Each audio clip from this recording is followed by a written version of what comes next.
नमस्कार दोस्तों। बिहार इलेक्शन में किसकी होगी जीत, किसकी होगी हार।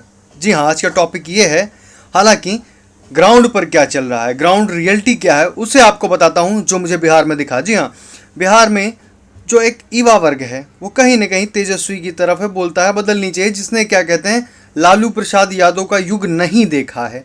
हालांकि जो 50 साल या उसके आसपास के लोग हैं जिन्होंने लालू प्रसाद के उस युग को देखा है जिसे नीतीश सरकार जंगल राज कहा करती है, उस युग को जिसने देखा है वो कहती है कुछ भी हो, लॉ एंड ऑर्डर एकदम सही हुआ है।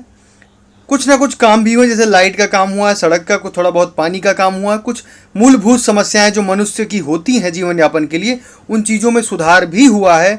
और साथ ही साथ सबसे बड़ी चीज़ यही है कि जिस लालू के राज को जंगल राज कहते थे, जो 45-50 या उसके आसपास के लोग हैं या बुजुर्ग लोग हैं जिन्होंने देखा है कि लोग रेलवे स्टेशन पर रात में अगर उतरते तो रात भर रेलवे स्टेशन में रहते थे, सुबह निकल के जाते थे, क्योंकि छीना झपटी, लूटपाट, अपहरण, बहुत सारी चीज़ें, रंगदारी हुआ करती थी एक ज़माने में। उस पर एकदम रोकथाम लगी है। हालांकि वो सब जगहों पे है, वैसे वहाँ भी हो रहा है, ऐसा नहीं कि एकदम से बंद हो गया, पूरे देश में हो रहा है कहीं लेकिन जो एकदम से था, दिन दहाड़े कुछ भी हो जाता था, मतलब एकदम से वो होता था डेली की कुछ ना कुछ घटनाएं रहा करती, तो उसमें कमियाँ आई हैं, लॉ एंड ऑर्डर मजबूत हुआ है। इसलिए उस टाइम के जो लोग हैं कहीं ना कहीं नीतीश को पसंद कर रहे हैं। पर युवा जो बेरोजगार हैं, जो लॉकडाउन में कुछ थोड़ा बहुत कहीं जॉब कर रहे थे, घर भाग के आए, उनको प्रॉब्लम है, वो कह रहे हैं बदलना चाहिए। हालांकि उन्होंने वो युग नहीं देखा है, ठीक। लेकिन आपको बता दूं, तेजस्वी ने नौकरियों की बात की 10 लाख, उससे कहीं ना कहीं मैनिपुलेट हुआ था एक युवा और पूरी तरीके से तेजस्वी की तरफ भीड़ भी आप देख रहे थे।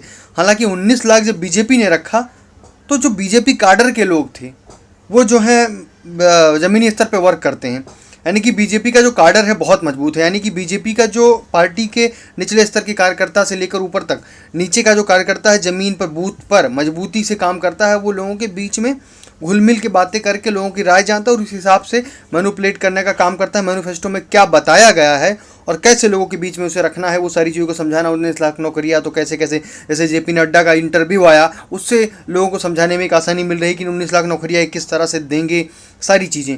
वहीं तेजस्वी यादव के सामने बहुत बड़ी चुनौती है पहली कैबिनेट में, और बहुत सारा जो बड़ा बड़ा उन्होंने बोला है उसके बारे में एक विस्तृत रूप से एक इंटरव्यू देकर जानकारी देनी चाहिए। देंगे कैसे?